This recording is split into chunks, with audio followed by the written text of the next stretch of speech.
तो भाई लोग कैसे हो। आज मैं आप लोग के लिए फिर नागराज और सुपर कमांडो ध्रुव की स्टोरी लेके आया हूँ, आतंक। चलिए कहानी स्टार्ट करते हैं। अब हम क्या करें ध्रुव, नागराज नागराज से टकरा रहा है, हम कुछ नहीं कर सकते धनंजय।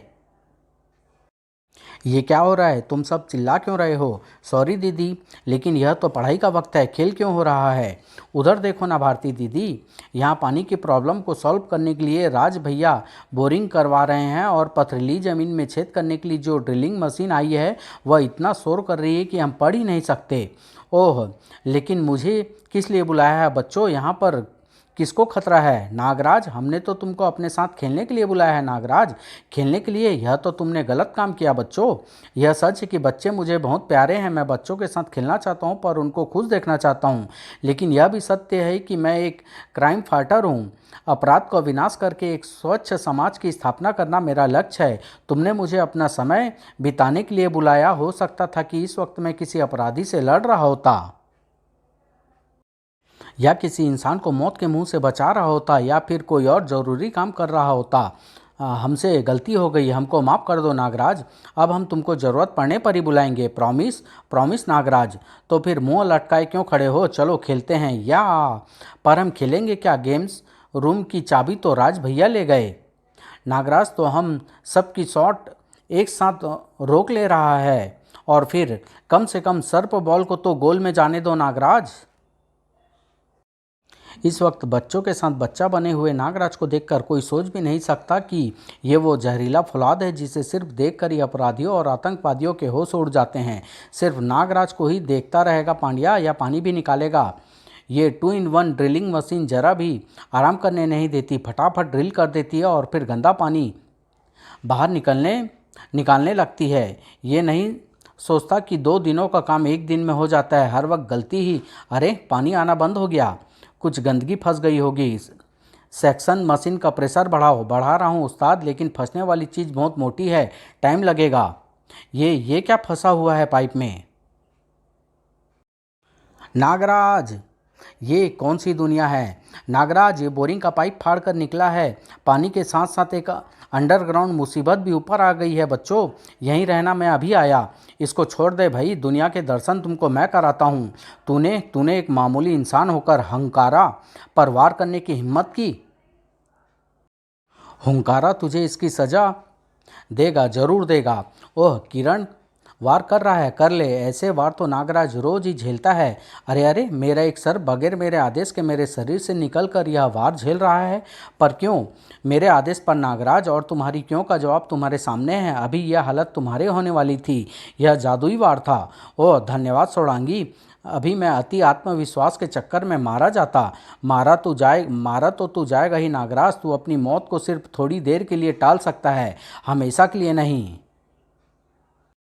मेरा जादुई वार तुझे विखंडित कर देगा, हवा में घुल जाएगा तू। भीम छिक छू, देखा घुल गया ना, मर गया नीच मानव। तुम्हारी जुबान बहुत गंदी है, इसलिए तुम्हारी भाषा भी खराब है। मैं अभी इसको बाहर खींचकर साफ कर देता हूँ। अरे अरे, तू बच कैसे गया मानव, वापस कैसे आ गया, यह तो असंभव है। तेरा वार लगने से पहले ही मैं खुद ही कणों में बदल गया था। हुंकारा, अब तू मंत्र बोलकर जादुई हमला नहीं कर सकता। मेरी जीभ खींच ली इसने, अब मैं जादुई वार करने के लिए मंत्र नहीं बोल सकता। लेकिन हुंकारा सिर्फ जीभ का मोहताज नहीं, मेरे पास और भी शक्तियाँ हैं। जादुई सिंह है मेरे पास। मैं तेरे मस्तिष्क में सूक्ष्म सर्प भेजकर यह जान लूंगा कि तू है कौन और तेरा मकसद क्या है। नागराज को सर्प छोड़ पाने का मौका ही नहीं मिला। ये क्या, इसका सींग धंसते ही जमीन में एक अजीब सी ऊर्जा दौड़ रही है, लेकिन ये ऊर्जा मुझे कोई नुकसान नहीं पहुंचा रही है। तो फिर इस ऊर्जा का मतलब क्या है। नागराज की नज़रें उठी और उसका दिल दहल गया। यह क्या मैं देख रहा हूँ, पर यकीन नहीं कर पा रहा हूँ। वेदाचार्य भविष्य धाम की इमारत जिंदा हो उठी और मुझ पर हमला कर रही है, यह तो जादू है। लेकिन तू सफल नहीं होगा हंकारा, नागराज तेरा जादू को तोड़ देगा। तेरे जादू से बनी हर चीज़ को तोड़कर नहीं कर पाएगा नागराज, क्योंकि अब तो मेरी जीभ फिर से उग आई है। तू तो भवन जीव के वारों को अपने तक पहुंचने ही नहीं दे रहा है। एक बार भवन जीव तुझको निगल जाए तो तू मेरा जादू तोड़कर कभी बाहर नहीं आ पाएगा। लेकिन भवन जीव तुझे निगलेगा कैसे? हाँ, एक रास्ता है। अरे अरे, ये भवन जीव मुझे छोड़कर बच्चों की तरफ लपक रहा है, उनको अपने अंदर खींच रहा है। हाँ नागराज, अब तू खुद खुद जाएगा भवन जीव के मुंह के अंदर, क्योंकि मैं देख चुका हूँ कि बच्चों से तुझको कितना प्यार है। जरूर जाऊंगा। मैं तो सिर्फ भवन जीव का मुंह ये तो सिर्फ भवन जीव का मुंह है। मासूम बच्चों को बचाने के लिए तो मैं मौत के मुंह में भी कूद सकता हूँ। घुस गया नीच मानव भवन जीव के अंदर, अब यह बाहर कभी नहीं निकल पाएगा।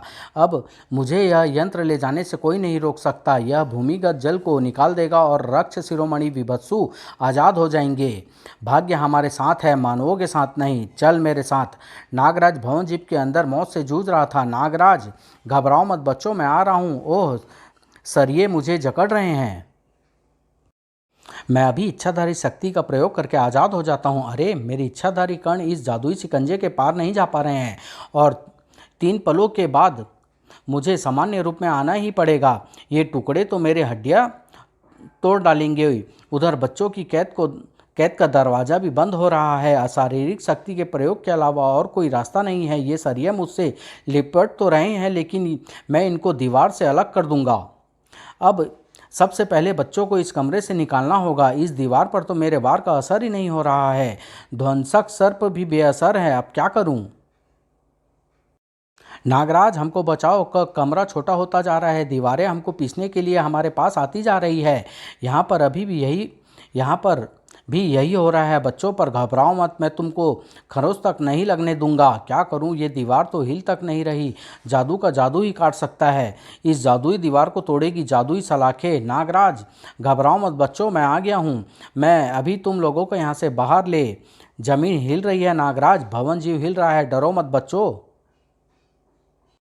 मुझ पर कसे सरियों के शिकंजे खुल गए हैं। यानी भवन जी मुझे जहाँ पर लाना चाहता था वहाँ पर ले आया, पर कहाँ। बिल्डिंग हिलती जा रही है और अब पानी के टूटे पाइपों से पानी भी निकल कर यहाँ भर रहा है। शायद भवन जी हमको डुबोकर मारना चाहता है। लेकिन नागराज, मेरे बदन में जलन हो रही है। मेरे भी समझा, हम भवन जीव के पेट में है। ये भोजन पचाने वाले रसायन है, पानी नहीं। और हमको हिलाया इसलिए जा रहा है ताकि हमको ये रसायन जल्दी घोल सके। ओह, चाहे खुद मर जाऊं लेकिन बच्चों को तो बचाना ही होगा, पर कैसे? राजनगर भी इस मुसीबत का एक हिस्सा बनने वाला था। ध्रुव सर, वो दोनों गुंडे ज्वेलरी शॉप से करोड़ों का माल लूटकर और एक गार्ड को घायल करके फरार हो रहे हैं। मुझे सूचना 2 मिनट पहले मिल गई थी। इस ट्रैफिक में इनका भाग पाना असंभव है। ये जल्दी ही पकड़े जाएंगे। ध्रुव पीछे लग गया है। छिछड़े लगने दे, हमारा प्लान फुल प्रूफ है। हमको कोई नहीं पकड़ सकता। वे पुल पर आ गए हैं सर। गुड, पीछे ध्रुव है और आगे हम। अब तो समझो कि ये पकड़े गए। लेकिन धड़ाक, अब समझा हमारा प्लान। अब हम जहाँ चाहेंगे वहाँ पर बाहर निकलेंगे। पानी में हमको कौन पकड़ेगा? ध्रुव ध्रुव हमको कैसे पकड़ेगा? वह इतनी जल्दी मास्क और सिलेंडर ला ही नहीं सकता। और जब तक वह डुबकी मारने का सामान लाएगा, ध्रुव पानी में सांस ले सकता है। छिछड़े, क्या तूने पहले क्यों नहीं बताया? तूने पूछा ही नहीं। लेकिन कैसे? कोई इंसान पानी में सांस कैसे ले सकता है? वह मछली है क्या? मछली पकड़ने वाला है। सुना है कि किसी जादूगर ने उसके गले में कोई यंत्र फिट कर दिया है और वह यंत्र पानी को भी ऑक्सीजन में बदल देता है। सत्यानाश! और गहरी डुबकी मारते हैं। ध्रुव लुटेरे के पीछे पड़ा था। ये नदी काफ़ी लंबी और गहरी है। कई जगहों पर तो हजारों मीटर की गहराई है। इतनी लंबी और गहरी नदी में उनको कहाँ ढूंढूं? एक तरीका है, वे पानी में बगैर ऑक्सीजन सिलेंडर के नहीं रह सकते। और जहाँ ऑक्सीजन सिलेंडर होगा वहाँ बुलबुले भी होंगे जो सतह पर आएंगे। सारी चिड़ियों को सतह पर के बुलबुले ढूंढने का काम में लगा देता हूँ जल्द ही। आहा, ये रहे बुलबुले। वे अपराधी ठीक इस जगह के नीचे हैं। जल्दी ही। छिछड़े, ये तो हमारे पीछे ही आ गया। मर गए। किस बुरी घड़ी में मैंने लूट के माल का बैग तेरे पास छोड़ दिया था। खैर, अब जान तो बचाऊं। ये तो अब अपने आप सतह पर जाकर ही रुकेगा जहां पुलिस उसका इंतजार कर रही है। लेकिन ये छिछड़े तो और गहराई में उतरता जा रहा है। छिछड़े को जान बचाने के अलावा और कुछ नहीं सूझ रहा था। ये क्या है? यहाँ का पानी कुछ अजीब सा लग रहा है। पूरे शरीर में झटके से लग रहे हैं, नसें जैसे खिंचती जा रही है। मैं बदल रहा हूँ, शैतान बन रहा हूँ, मैं शैतान। और मैं जानता हूँ कि अब मुझे क्या करना है। मुझे संसार में उत्पात मचाना है, आतंक फैलाना है दुनिया में। यह क्या हो गया? इसका रूप बदलकर इतना भयंकर कैसे हो गया? और यह आतंक फैलाना क्यों चाहता है? कुछ भी हो, मुझे इसको पानी के अंदर ही रोकना होगा। मैं इसको राजनगर में तबाही फैलाने नहीं दूंगा। लेकिन कैसे? इतने शक्तिशाली प्राणी को मैं रोकूं तो कैसे? ये तो मुझे खींचता ले जा रहा है। इसको रोकने के लिए कोई भारी चीज चाहिए, लंगर जैसी चीज। हाँ, मिल गई ऐसी चीज, ये डूबी हुई कार। छिछड़े का ऊपर बढ़ना एकाएक रुक गया। छिछड़े का दम घुट रहा है, हवा चाहिए, सांस चाहिए छिछड़े को। ये डोरी तो काफ़ी मजबूत है और लिपटी भी कसकर है। इस बोझ को हटाना होगा, हटाना होगा। ओफ, ये तो आँख छोड़ता है, अब इसको कैसे रोकूं? ध्रुव सोचता ही रह गया और छिछड़ा सतह पर पहुंचकर अपने फेफड़े को हवा से भरने लगा। ये कौन है? खतरनाक लगता है। Shoot him. आँख फेंकने वाले पर आँख छोड़ रहे हो? मैं नहीं लेता, वापस ले लो।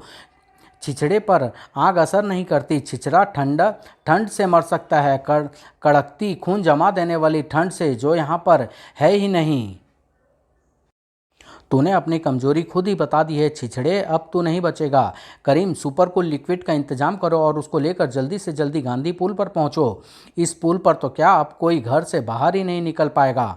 छिछड़ा ढाएगा कहर और बचाने की गुहार लगाएगा यह शहर। तब छिछड़ा उनको बताएगा बचने की जगह। आँख के गोले पानी को खोलकर जादुई भाप में बदल रहे हैं, जो पूरे राजनगर में फैल रही है। मैं झुलस रहा हूँ, सतह का पानी भी खोल रहा है। पानी में और नीचे जाना पड़ेगा, लेकिन राजनगर को इस उबला देने वाली भाप से कैसे बचाऊं? अब तो इस राक्षस को ठंडा कर सकने वाली कोई भी चीज़ ना मंगाई जा सकती है और ना ही लाई जा सकती है।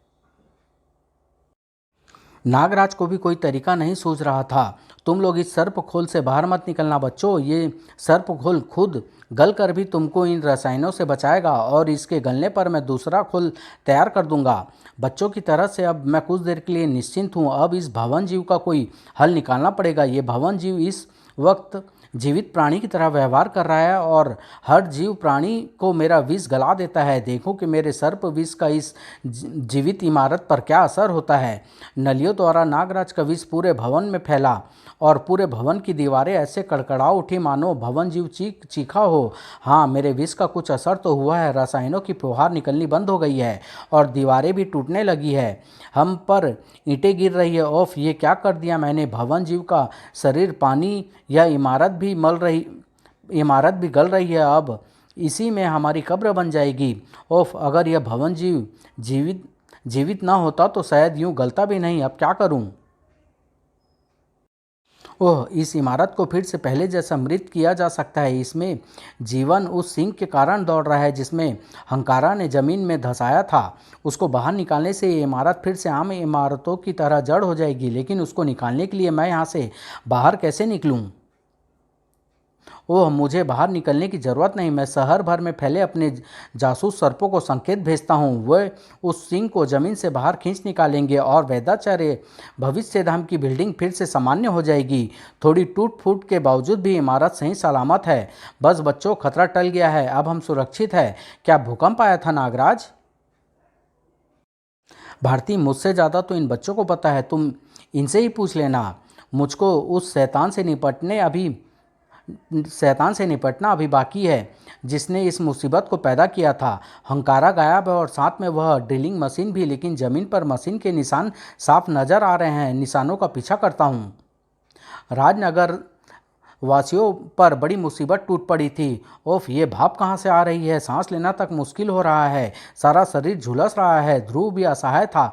ओफ, पानी तो और गर्म होता जा रहा है। पानी में और नीचे गया तो शायद मेरा हाल भी छिछड़े जैसा हो जाएगा। अब मैं न तो नीचे जा सकता हूँ और न ही ऊपर यहाँ पर और न ही यहाँ रुक सकता हूँ। यह क्या? ओह, शायद ये छिछड़े को काबू में कर सकें। छिछड़ा राजनगर पर कहर बरसा रहा था। अब तक ये मानव त्राहिमाम करने लगे होंगे। अब मैं नगर में जाकर उनको बताऊंगा वह स्थान जहाँ पर जाकर उनकी जान बच सकती है। पहले अपनी जान बचाने की सोच छिछड़े। ध्रुव, तू अभी तक उबला नहीं, कमाल है। ले मैं तुझको अभी उबाल देता हूँ, तेरी खाल तेरे शरीर से वैसे ही अलग हो जाएगी जैसे उबले आलू पर से उसका छिलका। गर्मी तुम्हारे दिमाग पर चढ़ गई है, उसको ठंडा करना पड़ेगा इस सिलेंडर में भरी high blood pressure liquid oxygen द्वारा, जो कि अत्यधिक ठंडी होती है। आह, दिमाग सुन्न हो रहा है, भाप बननी भी बंद हो रही है, लेकिन मैं हार नहीं मानूंगा। चारों तरफ फैली गर्मी इस ठंड को जल्दी ही दूर कर देगी। उससे पहले मैं तेरे होश को तुझसे दूर कर दूंगा। ध्रुव के वार शक्तिशाली तो थे, लेकिन इतने नहीं कि एक राक्षस को बेहोश कर सके। अब तू नहीं बचेगा, तुझे फाड़ डालूंगा मैं। अरे अरे, यह क्या हो रहा है? पानी में भंवर कैसे पैदा हो रहा है? यह मुझे नीचे खींच रहा है। मेरे नीचे भी भंवर बन रहा है, यह प्राकृतिक नहीं लगता। किसका काम हो सकता है ये? किसका? कुछ ही पलों में नम भंवर ध्रुव और छिछड़े दोनों को निगल गया और सतह भी धीरे धीरे शांत हो गई। नागराज ड्रिलिंग मशीन के निशाने का पीछा करते करते महानगर से दूर आ गया था। यह तो मैं नेशनल फॉरेस्ट में आ गया हूँ, महानगर और राजनगर के बीच में फैला हुआ जंगल। लेकिन हंकारा ड्रिलिंग मशीन को यहाँ क्यों लाया है? यह रहा हंकारा ड्रिलिंग मशीन के साथ। ये यहाँ की ज़मीन से पानी क्यों निकाल रहा है? कुछ चक्कर है, इसको रोकना होगा तुरंत। नागराज, तू भवन जीव से बचकर कैसे आ गया? अभी बताता हूँ। पहले पाइप में सर्पसेना को फंसाकर पानी का बाहर निकलना तो रोक लूँ। मशीन टूटने के बावजूद भी पानी को निकालती जा रही है। इसमें तेरा ज़रूर कुछ ऐसा भला होना है जो नहीं होना चाहिए। पानी का निकलना रुक गया है, सिर्फ तेरी जान निकालना बाकी है। आह, तू विष फूंकर से मेरी जान जरूर ले सकता है नागराज, लेकिन तुझे इसका मौका नहीं मिलेगा, क्योंकि तूने अपनी कब्र अपने आप ही खोद ली है। अपनी सर्पों का इस जल से स्पर्श करा के इस जल ने जादू को अपने अंदर घोला हुआ है, और अब वही जादू तेरे सर्पों के अंदर घुल गया है और तेरे सर्पों के अंदर राक्षसी शक्तियाँ घुस चुकी है। अब निपट ले अपनी मौत से, मैं तब तक भूमिगत जल को बाहर निकालता हूँ। ये कहानी मैं यहीं समाप्त कर रहा हूँ। अगला भाग बहुत जल्द लेके आऊँगा। धन्यवाद।